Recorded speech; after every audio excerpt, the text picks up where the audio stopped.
have a deep love for small utilitarian buildings.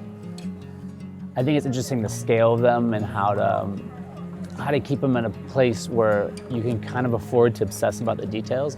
Like I really almost try to find like a detail to help design the whole object, if that makes sense. Oftentimes focus on to this micro level and then like everything is guided by that one decision or that original thought. The floating sauna was kind of inspired by my sister-in-law. I experienced one when she was in Copenhagen and sent us pictures of it and just, this thing that was a ritual down there and said this would be perfect for Islesford. My design philosophy is really about trying to find that simple beauty that exists when you have this object that is exploring narrative. And so as a structure, it was really, designed and inspired by the traditional fish houses of the area. So a very vernacular architecture with some like pretty detailed transitions of cedar shingles, really an ode to cedar. And so the whole building is really about having the cedar shingles visible inside and outside, but also the rhythm of how cedar shingles are spaced out in these 5-inch increments. So we were, I think, just obsessed about that detail of these 5-inch increments kind of making the building blocks of that structure.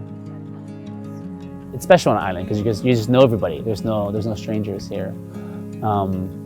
And I think when we were building the sea sauna, we just got a lot of help and support to make it all happen. Like everyone just kind of had pieces around that when we asked them, we're like, yeah, please take it. So people save things out here. No one ever throws things away and have a lot of respect for materials because it takes an extra effort to get everything out here. I think that kind of frugality is what allowed, this thing to happen. This float was on the shore for, maybe 5 years before we took it over last summer. No one ever bothered to destroy it because, there was some utility left in it, even though no one wanted it. And I think those kind of aspects of, frugality and just respect for material are just, they're a little bit of a different era almost. Something that makes it special here is just a different sense of time.